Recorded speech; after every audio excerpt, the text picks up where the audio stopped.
Hello, beautiful people. Welcome to the 6th co-author interview of the book, How to Find Yourself, a guide on how to nurture self-love, self-confidence, find your voice, and use it authentically. This book has been written by 11 amazing life coaches, and it is launching as a paperback and as an ebook on Amazon on the 15th of July at 2 p.m. Central European Time. So it would be lovely to have you all there at the launch when we will have a Zoom meeting with all of the amazing co-authors, when everybody's going to share a little bit more about their chapter, about their life lessons, their experience as a life coach, and of course offer a lot of free gifts for people interested in self-development. Today I have the honor and the pleasure, and I'm so happy to talk to my good friend Jane Meyer Rosenberg, a life coach from Denmark. Hello, Jane. Hello. Hey, Lauren. Thank you for having me here. Thank you for inviting me to be part of this amazing book project. I'm really excited that we're finally launching it. And I'm very soon, at least. Yeah. That you managed to join us, and that your little girls let you have a little yes. And that you also said, okay, before the football match starts, I will do this live interview. Yeah, it was quite a hustle going on outside in Denmark, because the European Championship is in the first match for Denmark is in 1.5 hours. So yeah, it's kind of a party day in Denmark. This sounds great. So people are going to watch the live now, the interview with me and Jane, and then they're going to go and watch football. So this is, like another lovely example on how we can balance our day, balance our life in order to just get the most out of it and be happy. So, like I said, Jane is living in Denmark. She is a life coach, but she hasn't always been a life coach. Have you, Jane? Can you share a little bit more about you? Yeah, so I actually had like 2 streams of directions in my life, most of my life. I come from, I worked for several years within project management in the wind power business, and in generally strived for a corporate career, traveling with work, and then, well, pushing myself harder and harder in that environment, and everything else fell apart. And then that was at the point that I realized that the other track in my life that I've always been passionate about, but I didn't dare to go after, my interest in body health, or my interest in mental health. That was what I really wanted. I really wanted to spend my life helping people instead of setting up more wind turbines. That was meaningful in another way, but it was not coming from my heart. So that's a short version of my story. And one of the main things that led me through a burnout and you start the video. So that was going after a different life that I actually dreamed about, was one of the things that really led to my burnout. And then I was trying to push myself harder to feel better, but it didn't help, because that was actually not the real problem. And it was showing up in so many ways. So that made it very clear for me that this was not a meaningful way to live, and that was where I decided that I wanted to help other people avoid getting into the same trap of not living the life that they really wanted, because it has so many consequences. My husband and I had been trying to conceive for 8 years. This was back in 2014. We've been trying to conceive for 8 years without any luck, because I was stressed. I didn't sleep well. I had mind clutter like crazy. I was trying to escape my life by calming my emotions by eating. So yeah, things really turned around when I realized that it really took very simple habits to change this around, and it has to be the right habits for the individual. So that was like the basic of when I started to build the coaching business that I have today. Thank you very much for sharing, Jane, about how you've worked so hard to appeal to everybody else, to impress everybody else, and then of course the end of the road was burnout. and other complications brought in by stress, which is infertility, something that I am also dealing with a lot of my clients in my gynecology practice, in my life coaching practice. But there you go, you manage, you have the strength just to stand up for yourself and take responsibility for your health, and then it all worked out.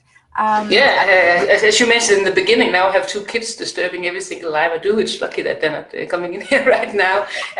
So the whole story ended really well because, I'm more busy than I've ever been, but I've never been better than I am today because I'm going for what feels right. Incredible. Like what you said, like going for what it feels right. I do believe everybody wants to do that. Everybody wants to have, chaos in their life, like everything is happening, but in your heart you know that it is the right thing and you're loving every minute of it. So I do believe that that's the perfect life. I think that's something that everybody wishes, and you help your clients achieve that inner peace, and by developing sustainable power habits. This is what you have written about in the book, and I just loved it because I've also edited your chapter, and I read a lot about how routine helps you lift your energy, health, and well-being levels. So why don't you share a little bit about how you work as a life coach, about your own theories and methods? So the basic of what I do is what I call force versus power, and the image that I like to use for this is when you're opening a jar and it's really tough, you can't open it, and you just keep on pushing and pushing harder, just like in life, you just push and push hard, it doesn't work, and you just keep on pushing. And then there's the little trick where I wish I had brought along a jar, where you put a knife in and you let in a little bit of air, and then it just opens effortlessly. And it's the same thing with so many things in our life. So that was that's the starting point of how I explain what I do. That little trick of letting in a little bit of air, it applies to so many areas of our life where we push ourselves too hard, where we go to some extremes that are not really necessary to succeed with the things we want to do. When we push our body too hard, sometimes we try to work out really intensively to lose weight, just to realize that it didn't really work, because when you're really stressed, it doesn't necessarily help your health to push even harder in one another area. So there are a lot of tricks. I didn't share all of these in the book, of course, but there's there are many techniques, and most of them actually come back to that whole principle of power, where you push too hard, versus force, where you push too hard, versus power, where you let in a little air, in which it can be done in many different ways. And this also very closely relates to the nervous system. I help people who are have symptoms of stress or moving very close to what you can call burnout, or people who have been through burnout and need to get out of, it's very damaging for the brain when you've been going through burnout, and you also your body, you really need it takes a lot to recover from that as well. And so a lot of the principles are the same, because it works around, as Laura shared, power habits. So I talk about power habits in the book, 5 power habits that you want to avoid, and 5 habits of force that you want to 5 habits of force that you want to avoid, and 5 habits of power that you want to have more of, instead of the forceful habits. And this power and force also ties very closely into our nervous system, and that was where I was coming from. This relates to stress, because there's 2 modes of the autonomous nervous system. There's the fight and flight mode, and then there's the relaxation response, the rest and digest response, and they don't exist at the same time. So if you're really fearful, if you have very fearful, you can't relax at the same time. But if you're really relaxed, you can't be fearful at the same time. So it's either or. And of course, we want to activate more of that relaxation response, because that's where our digestive system works. That's where the whole body revitalizes. That's when our, as we talked about before, our reproductive system works. And often we get busy being busy, we get busy pushing ourselves because we have a goal, or we want to look successful, or we want to do everything as good as we can. We're high achieving women that these are the people who are mostly attracted to what I do. It's really high achieving women, but they have women who have that tendency of pushing a bit harder than necessary, even though it feels necessary in the situation. And what I help them is to integrate more of the things in their life that balances these two things out. And it's not power and force are like a very simple two-dimensional way of seeing it. So what I do in practice with my one-on-one clients is that we look at all the things that affect our energy level and our clarity. So everything in our life, how our sleep is, how our thoughts are, how we manage emotions, how we manage our relationships, how we approach our work. Just to mention some of the examples of the holistic human peak performance strategy map I use with my clients to map out what areas are they specifically suffering with, and translate it into power and force. Where do they have a lot of force habits, and where do they need to introduce more power habits? And so these power habits are when we collaborate with the body. These power habits are when we look at the things that we're struggling with and find out what is a simple habit I can integrate into my life that could actually address several of these, and how do I ensure that I know why I'm doing it so strongly that I don't stop doing it, even though it's a bad day. So yeah, that's what the chapter is about. It's understanding if you're having force habits and what you can do about it. And then I introduce a bit about this holistic human peak performance strategy map, which helps you understand what which area you need to address the most. Yeah. So I want to let the audience know something very special, because we addressed it. The word holistic keeps coming up. So yes. If you really want to change in your life, then you have to see this process as a holistical process, that we have to cater to mind, body, and soul. It's not just developing a habit like waking up in the morning and then like in a different way, and then we have solved our problems. No, we have to see, what waking up in the morning also means to us, not just as a physical act, but also what is for us spiritually and what is for us mentally. And I like the way like what you talked also about meditation and all of the examples that you gave from your clients. So for me, I know going through burnout is a couple of habits, the force habits bring you into burnout. And burnout is exactly like word for word. You're burning out. You are done. Meaning,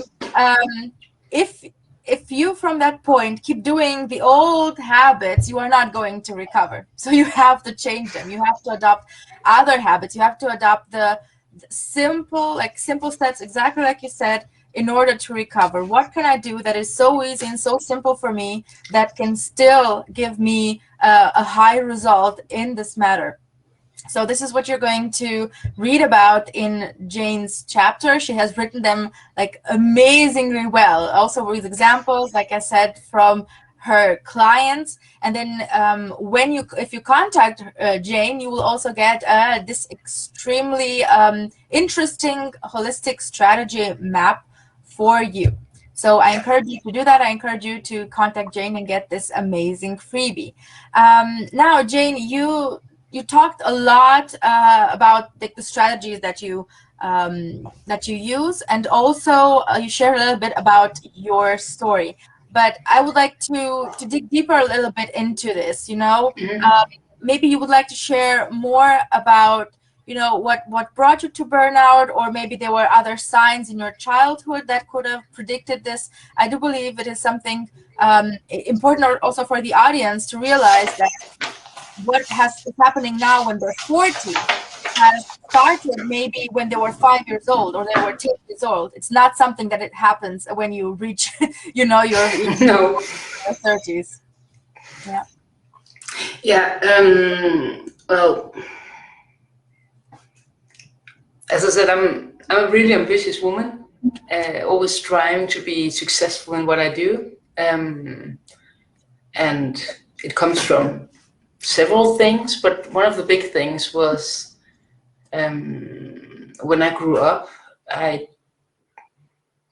really felt outside, like an outsider, in my class at school. There was a hierarchy, and it was dominated by what I today call because I've seen it in other books being referred to as the Golden Girls. So like this handful of popular girls, and I was not one of them. So I felt inferior, and when I was at school, I was often late at school because I didn't like going there, because I didn't like being there before the class started, because then I had to stay in that environment longer. We talked about football. I know I have some Americans in here, so we're talking about soccer. I spent most of the breaks in school playing soccer because I liked it. I was like I was a bit of a tom girl,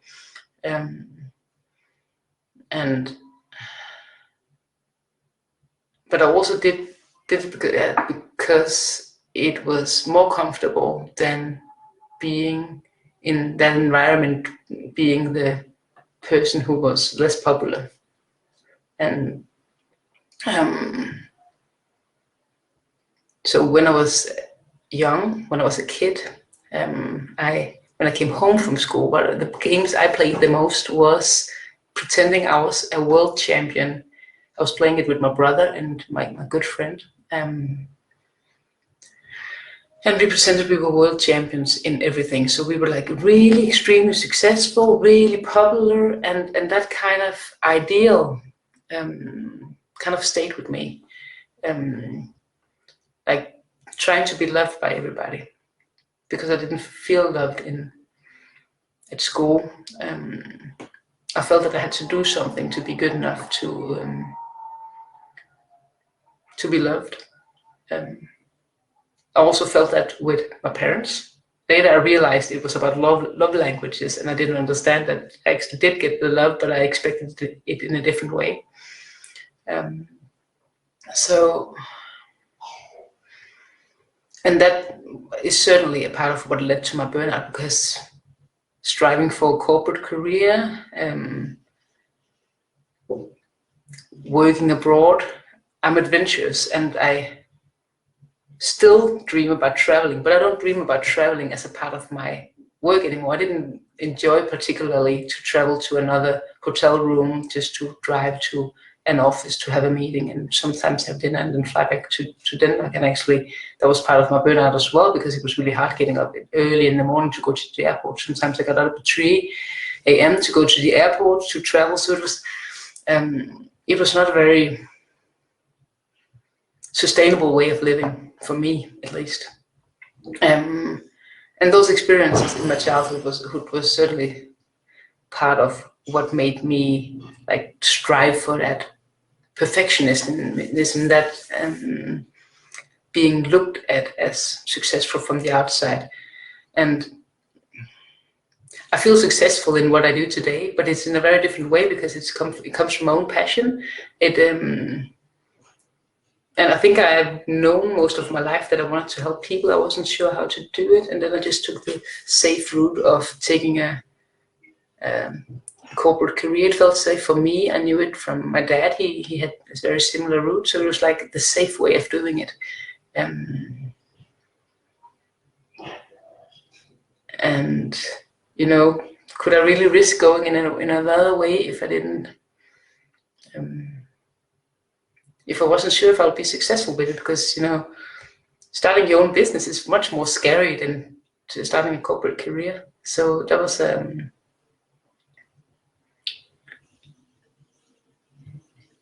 I'm not blaming the girls in my school class for everything that went wrong in my life, but something happened with me. I wasn't I didn't dare to share my discomfort about being in school with people in my life. I was embarrassed about it. And I'm sure if I'd shared some of those emotions and learned how to manage emotions back then, I wouldn't have gone all the way to burnout, pushing myself too hard just to be successful, seen from the outside.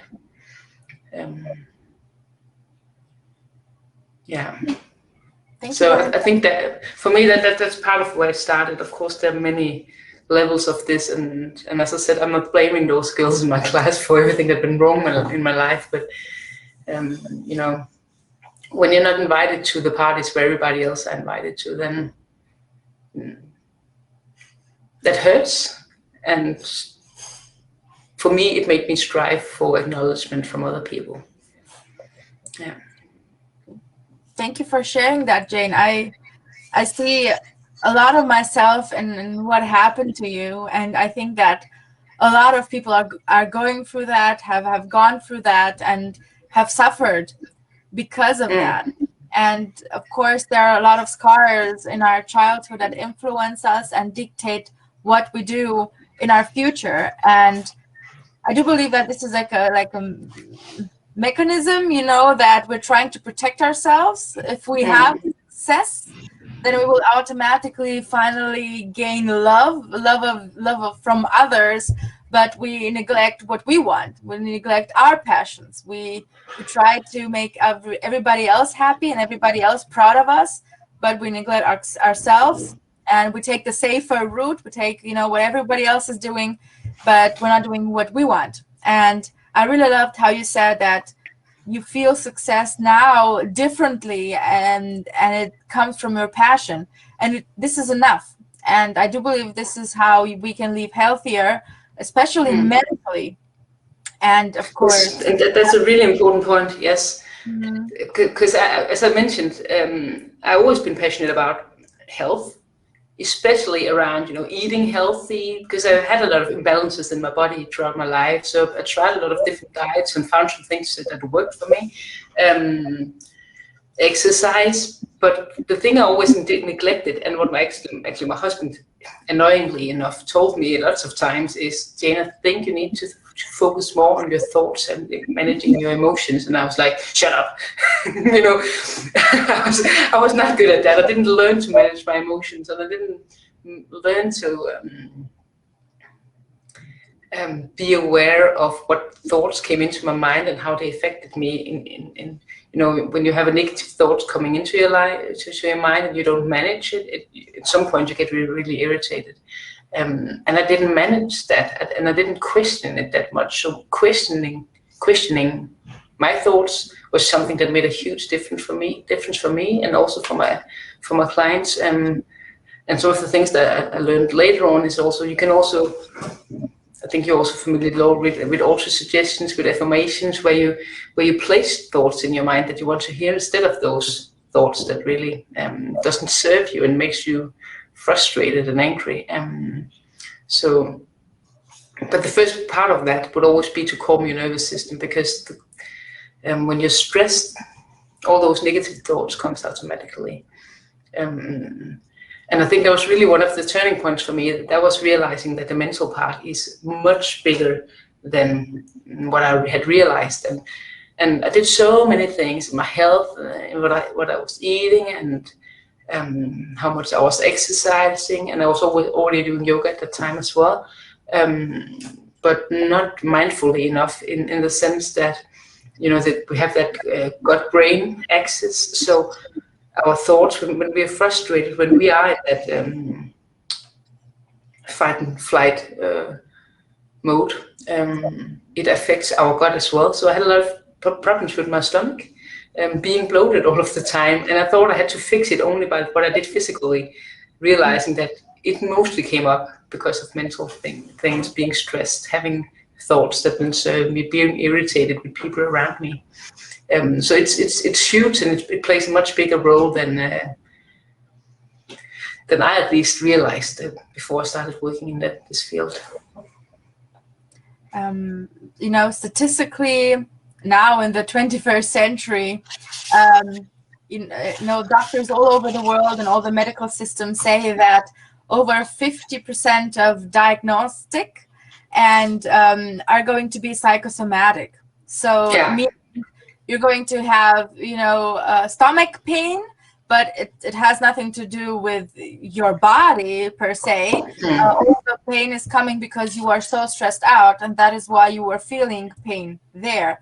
Because Yeah. all of our thoughts, there are so many, and of course they cannot get out. They stay there, and it's like it's boiling from the inside, and this hot water, we have to imagine this hot water is also going to affect other organs. Yeah, we're going to boil as a whole, and everything is going to suffer. And of course our digestive system, which is very sensitive, and in women their reproduction organs will suffer. And this is how I see a lot of women who have problems with infertility, but when they start, their journey to self-discovery, and they do meditation and relaxation, they just get pregnant, even though they've done so many tests and maybe did a couple of, in vitro fertilization, but then with a couple of life coaching lessons, and then they get pregnant, which is amazing. Yeah. Yes, I think I want to pump in my story in here because when I was ill with the stress, like I was completely away from my work back in May 2014, and when I started to return only a little bit to work, but knowing that I was going to do something else very soon, when I was completely, I think over 6 months, I have been really working on calming myself in all the ways I could think of, using a lot of the things that I share in the chapter as well around power habits. Then my husband and I had a little help from the hospital. I don't know the English term for it right now, but it's the smallest things you can do to get help conceived. And that's when my first daughter came. And then I had her, and I had a period of time where I worked for another company, which was closer by where I lived. I still knew I wanted to do something else, but it was something I did temporarily. And then I realized I didn't want to do this because I did it to get the income and to make it possible for my husband to stay at home with her for a while. And when just as I quit that job, that was in end of November 2017, and you can do the math. My youngest was born in September 2018. So 3 weeks after I quit the job and decided I'm not going back, I want to make a difference for women instead. I really want to go after my dream, and I was staying at home with my kids, which I was always also dreaming about. I was pregnant like instantly. So it really, really, really matters to calm yourself, to have small habits that uplifts your life, gives you, doing the things that gives you joy. But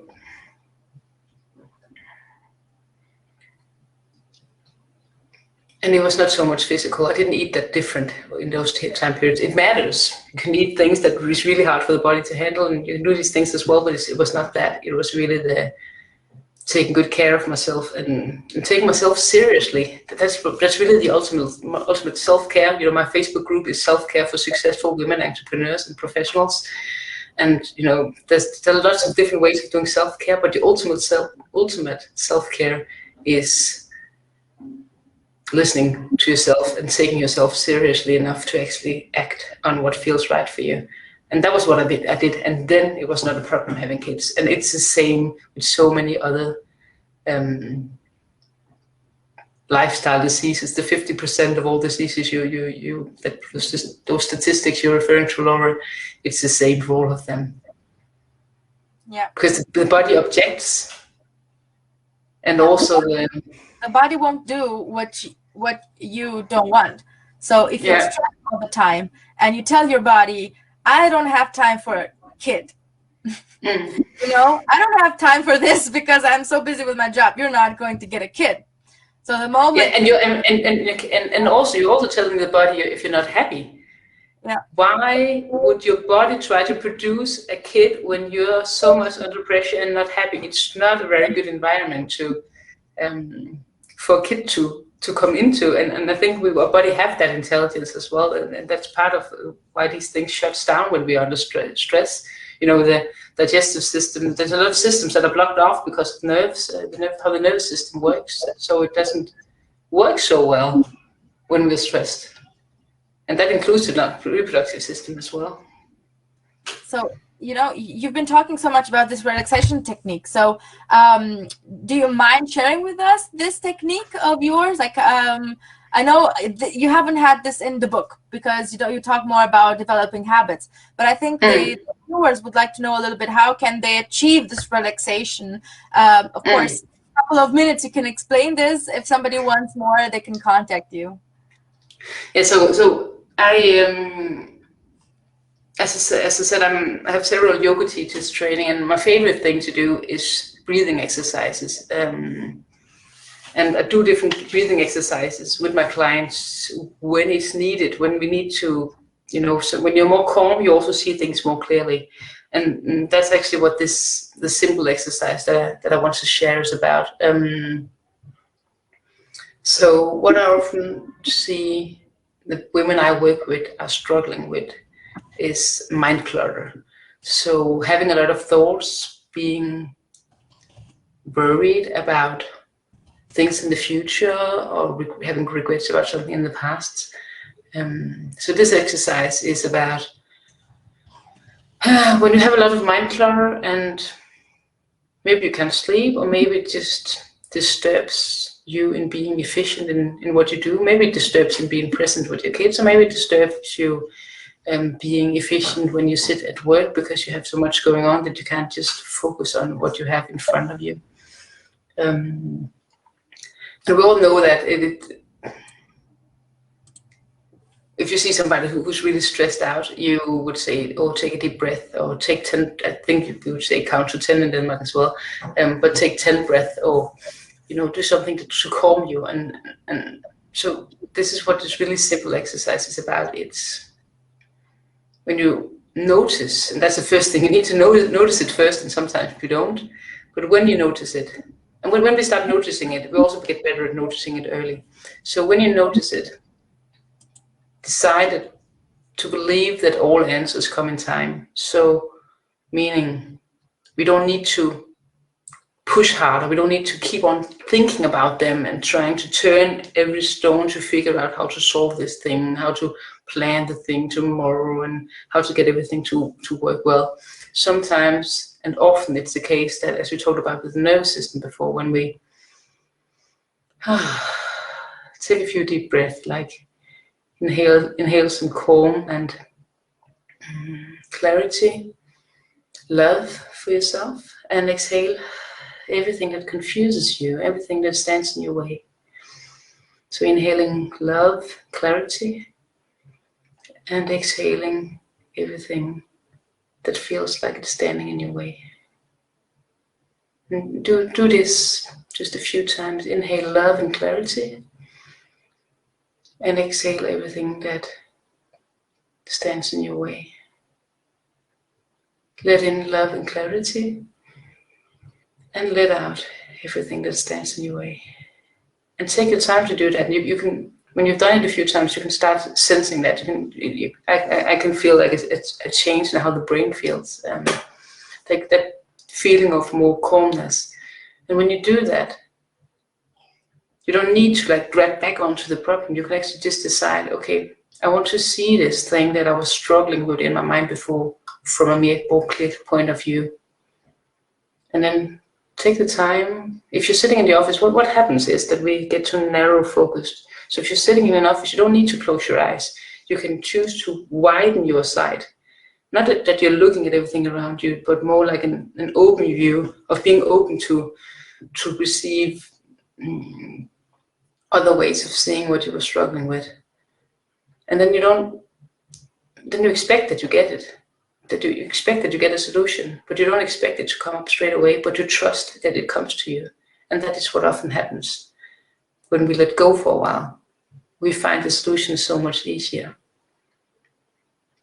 And it's often also all those things going on in our minds, all those concerns, they're not really concerns. When we calmed ourselves, then we realize that we were concerned about things. We have I've seen a number, and I don't know if it's scientific or not, but also like 98% of everything that we're concerned about never happens anyway. So often the most important thing is just to let go of it. And if you still feel after you calm yourself down that there's something you need to find a solution to, then tell yourself that, okay, I want to find a simple solution to this, and then just let it go. And then these things tend to pop up in our head when we are relaxed. So trusting in that, trusting in all answers come in time is really, I think, one of the most important and simple messages that I want to deliver to you. And breathing exercises, this is like an extremely simple breathing exercises. The things that I do with my clients is a bit more complex, but for this setup, it makes more sense to say just inhale clarity and love, and exhale everything that stands in your way. And just give it, and you can do this.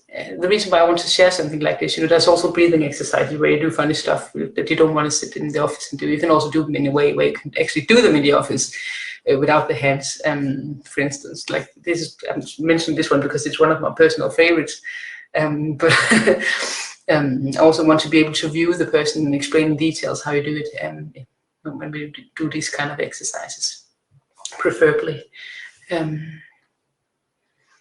But stopping for a while and calming that nervous system, and breathing exercises is one of my favorite techniques for it. But it can actually be anything that relates to your senses. So touch. Laura and I briefly talked about essential oils before we got on the call. So I just, for instance, I have some essential oil in my palm. So smelling that, just tuning into that, because when we're in our senses, we are present, and when we're present, we're not stressed. So that's why it can be really helpful to have some calming music, or go outside and listen to the birds outside. Just being in nature. When we're in nature, it also stimulates our sight, so things are much more calm. We don't have so much to respond to all the time. And we tend to use the taste sense to run away too much. So sometimes we need to improve, at least not all of us, but I know a lot of women have that tendency of emotional eating, and it works, but we're not always that happy afterwards. So sometimes we need to remember some of the other senses as well, that we have many options. And breathing exercises is also kind of a sense, because you can feel the touch of the air in your nostrils. That's actually one of the things that a tip I want to pass forward as well, because just tuning into that, the feeling of the air flowing in and out of your nose can just be extremely calming, and to have something to focus on when you do that. So my tip to you is, whenever you have those worrying thoughts, tune into your breath, or do something that stimulates your senses in a calming, slow way, like going into nature, enjoying some nice sounds, smelling something that is right for you. So yeah, and then often the answer comes by itself to all the things that you worry about, or the worry was not necessarily necessary anyway. This was one of your quotes in the book. That's true, yes.